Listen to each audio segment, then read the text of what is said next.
Signature 6 சேனலுக்கு உங்களை அன்போடு வரவேற்கின்றேன். இன்னைக்கு நம்ம இந்த வீடியோல என்ன பார்க்க போறோம் அப்படின்னா, பெண்கள் மலர்கள் சூடுவது ஏன், அந்த மலர்கள் சூடுவதினால் அவர்களுக்கு எவ்வளவு நன்மைகள் இருக்கின்றது, எவ்வளவு தூரம் பாவ பயணங்கள் இருப்பினும் அந்த மலர்கள் சூடினால் அவர்களின் அந்த பாவ கணக்குகள் தோஷங்கள் அனைத்தும் நீங்குகின்றன.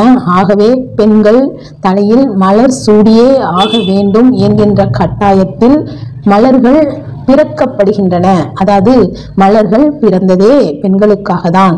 அதனை அவர்களுவதினால் அவர்களுக்கு எந்த கிரகங்கள் நன்றாக இல்லை என்றாலும் அவர்களுக்கு அபரிதமான நன்மையை தரும் அப்படின்னு தான் முன்னோர்களின் கருத்தாக இருக்கின்றது. அதனை பற்றி இன்று நாம் தெளிவாக காணலாம். இப்போ மலர் அப்படின்னாலே பிடிக்காதவங்க யாருமே இருக்க மாட்டாங்க, அனைவருக்கும் பிடிக்கும். இந்த மலரை சூடுவதனால் அழகுக்காக அப்படின்னு தான் நாம எல்லோரும் நினைத்து கொண்டிருக்கின்றோம். முன்னோர்கள் வகுத்த வழி எதுவும் தவறு கிடையாது. அதில் ஒரு ஆத்மார்த்தமான உண்மை ஒன்று ஒளிந்திருக்கும் அப்படிங்கிறது நிதர்சனமான உண்மையாகும்.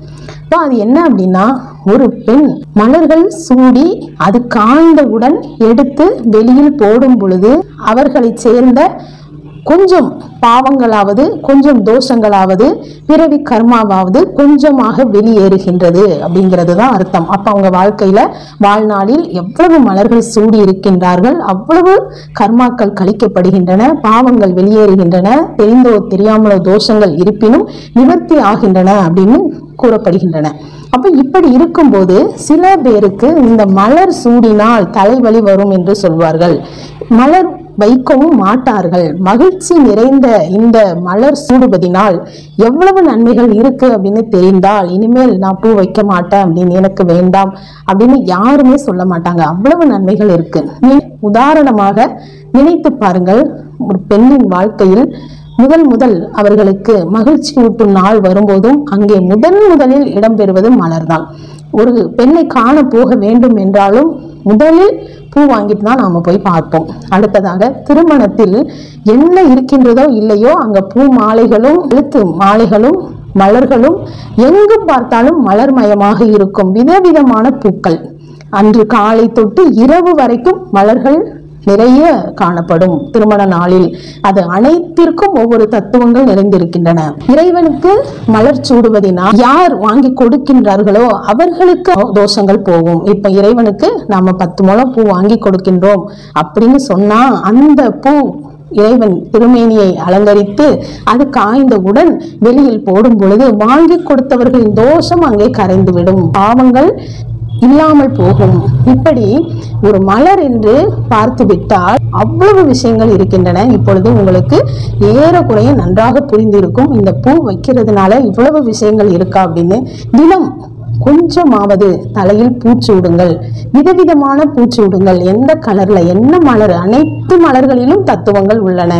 மல்லிகை, பிச்சி, சாமந்தி, ரோஜா, இப்படி எந்த வகை பூவாக இருப்பினும் அந்த பூவில் கலர் நிறம் சேர்ந்த குணங்களும் உண்டு. அந்த குணத்துக்கேற்ப கிரகங்களும் உண்டு. அந்த கிரகங்களுக்கேற்ப தோஷங்களும் கழிக்க வல்லமையானதாகும். வியாழன் அன்று மஞ்சள் பூச்சூடி மஞ்சள் பூவை பூஜையில் சேர்த்தால் குருவின் அருள் நிரம்ப கிடைக்கும். வெள்ளி அன்று மல்லி சூடி மல்லியை தெய்வங்களுக்கு படைத்தால் சுக்கிரனின் அருளும் மகாலட்சுமி தேவியின் அருளும் சேர்ந்தே கிடைக்கும். திங்கள் அன்று சந்திரனின் பரிபூர்ண அருள் வேண்டும் என்றால் வெள்ளை நிற பூக்களால் அர்ச்சனை செய்யலாம். நீங்கள் தலையிலும் சூடலாம். 2 விதமாக சேரும் பொழுது 2 விதமான நன்மைகள் கிடைக்கும். செவ்வாய் அன்று சிவந்த நிறத்தில் பூக்கள் அல்லது பிங்க் கலர் கூட சேர்க்கலாம். புதன் அன்று பச்சை நிறத்தில் பச்சை இலைகள், பச்சை இலைனா ரொம்ப வாசனையான ஒரு இலையாகும் அது அல்லது துளசி, 2 துளசிகள் தலையில் வைப்பதினால் எந்த குற்றமும் கிடையாது, வைத்துக் கொள்ளலாம். நாம தெய்வத்துக்கு சாற்றின துளசியை தான் நம்ம தலையில வைக்க மாட்டோம். ஆனா நாம கடையிலிருந்து வாங்கி நாம 2 இலை வைப்பதினால் தவறு கிடையாது. இப்படி வியாழனுக்காக குரு பகவான், வெள்ளிக்காக சுக்கிர பகவான், சனிக்காக நீல நிற புஷ்பங்கள் கிடைக்கும். சனி பகவானுக்காக அதனை நாம் சூடிக்கொள்ளலாம். ஞாயிறு அன்று சூரியனுக்காக சிவந்த நிறம், ஆரஞ்சு நிறம் போன்ற மலர்கள் சூடிக்கொள்ளலாம். தெய்வத்திற்கும் கொடுக்கலாம். இப்படியெல்லாம் வாழ்வாதாரத்தோடு சேர்ந்து இயங்கி வரும் இந்த மலர்களை நாம் சூடுவதினாலும் தெய்வ தெய்வத்திற்கு கொடுப்பதினாலும் நம் வாழ்வில் மங்களம் உண்டாகும். செய்த பாவங்கள் கழியும். தெரிந்தோ தெரியாமலோ, வேணும்னு யாருமே தவறு செய்ய மாட்டாங்க. தெரியாமல் செய்திருந்தாலும் பாவங்கள் அகன்று போகும். வாடி போகும் பூவுதானே அப்படின்னு நினைக்கின்றோம்.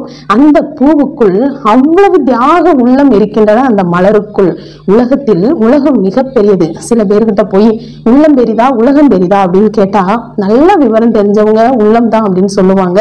ஏன்னு கேட்டா உள்ளம் கணக்கிட்டா உலகம் பெரிதாகவும் தெரியும், சிறிதாகவும் தெரியும். அதே போன்றுதான் இந்த சிறிய மலருக்குள் தியாக உள்ளங்களும் தோஷத்தை நீக்கும் பரிமாணங்களும் அந்த வாசனையும் நறுமணமும் தெய்வத்திற்கு ஏற்றதும் மனிதர்களுக்கு ஏற்றதும் இன்னும் நீண்டு நெடும் தூரமாய் பேசிக்கொண்டு போகும் அளவுக்கு தியாகங்கள் இருக்கின்றன இந்த மலரில். ஆகையினால் நீங்கள் இந்த மலர்களை தினமும் கொஞ்சமாவது வைத்துக் கொள்ளுங்கள், தெய்வத்திற்கு சூட்டுங்கள். உங்களுக்கு அனைத்தும் நன்மையாக நடக்கும். இந்த வீடியோ உங்களுக்கு பிடிச்சிருக்கும் நம்புறேன். இன்னும் ஒரு வீடியோல நான் உங்களை சந்திக்கிறேன். தேங்க்யூ.